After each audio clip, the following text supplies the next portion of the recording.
Merry Christmas! My name is Ibukun and welcome to another episode of Makeup and Gist. Now, Makeup and Gist is a series where I do my makeup while telling you about an historical event, historical gist, historical gossip, anything at all I think that you need to know. I have been thinking about filming, but I have been trying to fight my nervousness. Can you say my nervous system? No, you can't say your nervous system. Your nervous system is a different thing from the brain. Sorry to digress, let's get back to the issue. But the point is, I'm really working hard on myself so I don't second guess so much, because I really want us all to learn and I really want us all to grow. Now, as you can see, I'm in the Christmas spirit. I have my Christmas band on. I'm supposed to be a reindeer or something, I don't know, but all I know is I'm something for Christmas. And while I was looking about stories for Christmas, something piqued my interest. Did you know that people were fighting during Christmas? Like in Africa, there was actually a war. I know you're probably wondering, who is fighting during Christmas? Why are you fighting during Christmas? Christmas is a time to share love. Christmas is a time for enjoyment. Christmas is a time for jamming. Christmas is a time to just like live your best life. Well, today I'm going to tell you all about the Christmas War, also known as the Agacher Strip War of 1985. And no, I'm not talking about strippers, so calm down. Let me draw my brows and I'll be right back. Don't go anywhere. So we're talking about the Agacher Strip War, also known as the Christmas War. So the Agacher Strip is a 100-mile long strip of land located in northern Burkina Faso. Now, this land was the center of a long-running border dispute between Burkina Faso and Mali, and it erupted in two armed conflicts in 1974 and 1985. Now, this area was thought to contain substantial valuable mineral deposits, even though there was little evidence to support this. Both sides, which is Burkina Faso and Mali, hoped that the exploitation of these resources would help them improve the dire economic situations that was ongoing in their respective countries. There was a little bit of fighting between Mali and Burkina Faso. Now, the Organization of African Unity quickly responded to this issue, and then they set up a group to help them mediate this crisis. Now, this group was called the Non-Aggression and Defense Aid Agreement. It was like a neutral technical commission to help them demarcate the boundary. Now, let's fast forward to 1982. Now, there was a military revolution in Burkina Faso, and then this revolution brought a new man to the scene. Now, his name is Thomas Sankara. I have a crush on Thomas Sankara, by the way. I love that man. Wonderful man. Love him. Thomas Sankara, the president of Burkina Faso, and Moussa Traoré, I hope I pronounced that correctly. If I did it, I'm so sorry. The president of Mali didn't really get along because Thomas Sankara is a leftist. That is, he's a communist. And Moussa Traoré is not. And Moussa had taken power from a left-leaning regime. So he and Sankara, they're like, nope, we don't get along. We are not friends. Don't talk to me. Quote Cardi B. If you see me and speak, that means they are not friends. Simple. So some Burkina Faso newspapers attacked Mali and said that Mali was going to invade into Burkina Faso. Mali rejected these claims and said that Burkina Faso is just escalating this issue when there's nothing to be worried about. There's low rainfall in Mali in 1984, so there are no rains, and when there are no rains, you know there's going to be drought. That means all your vegetations are probably going to die off.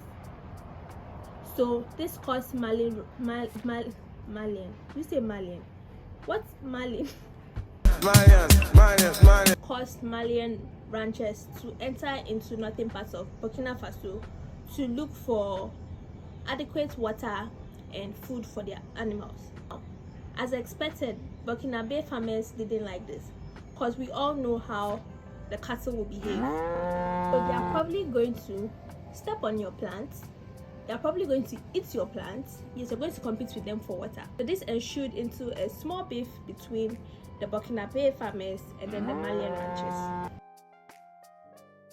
Burkina Faso declared a Malian diplomats in Burkina Faso as persona non grata and expelled him from Burkina Faso because he had spoken out against Sankara's government.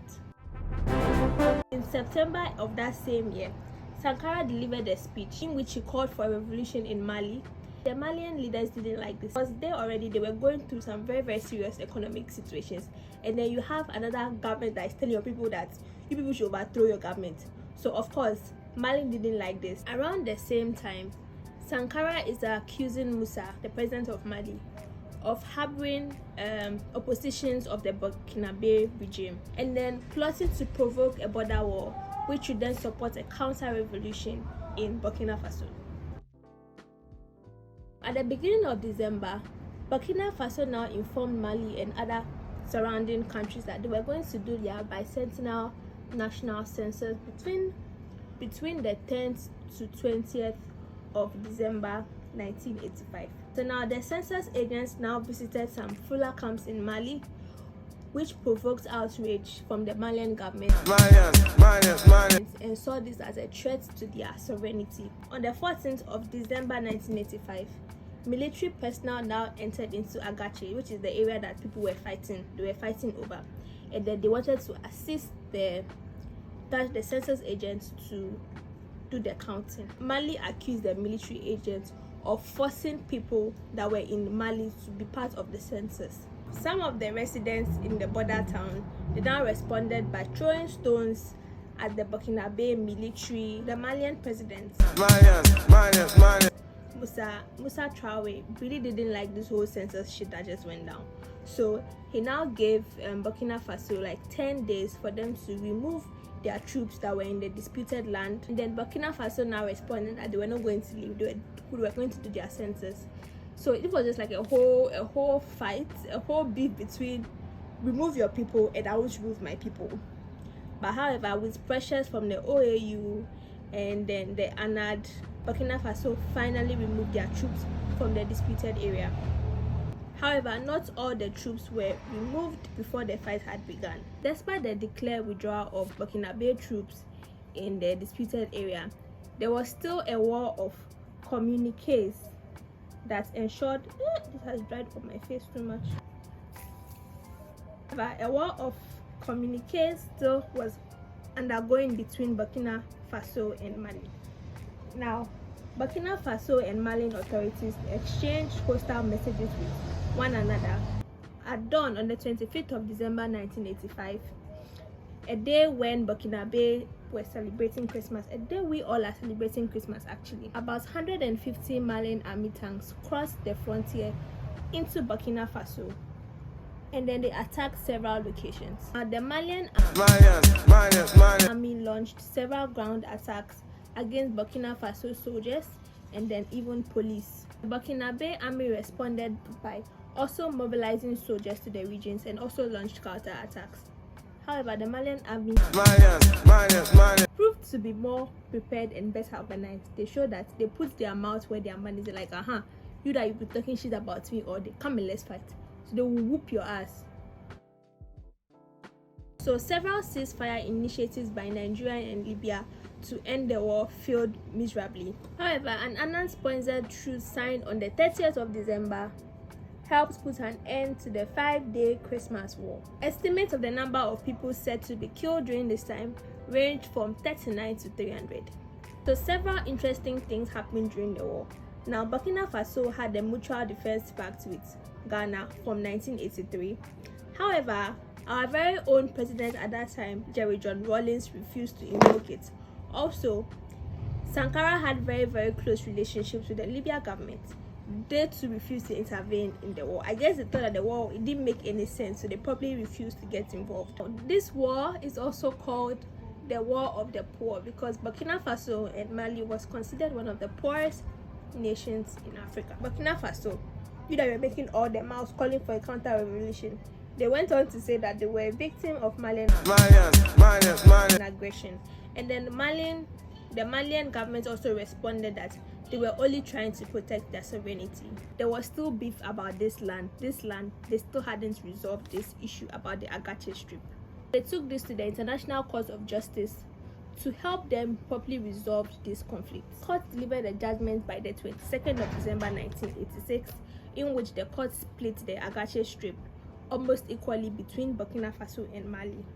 So Mali received the western portion of the land and Burkina Faso received the eastern portion of the land. Now it seemed like both countries were happy with this resolution. Moving forward, Burkina Faso's relatively poor performance in the war actively damaged their reputation. It was like, Burkina Faso, you are all mouth but you have no teeth. It's like you can bark but you can't bite. Okay guys, so I have finished up with my look. Let me just like add some finishing touches, come back, and then we'll properly digest the story. Mali, on the other hand, although they were also struggling economically, the war actually boosted the popularity of Musa's struggling regime. During the conflict, apparently a lot of people supported the Malians. Okay guys, so I have finished up with my look. Let me just like add some finishing touches, come back, and then we'll properly digest the story. So this is the finished look. I feel like this look is very, very Christmassy. It's more Christmas themed, and it matched with my little reindeer thing I have here. Okay guys, so what do you really think about this whole war? Who do you think is to blame? Is it Burkina Faso or is it Mali? If it's up to me, I would say it's our former colonial masters. They did this whole shit.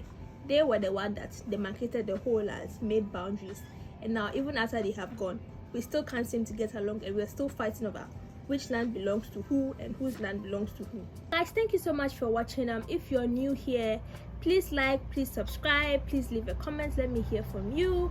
And also, if you're a returning subscriber, thank you so much. I am really, really grateful. I think it's safe to say that I won't be filming anymore for 2021, so I will see you in 2022, and I wish you a very, very, very, very, very happy holidays.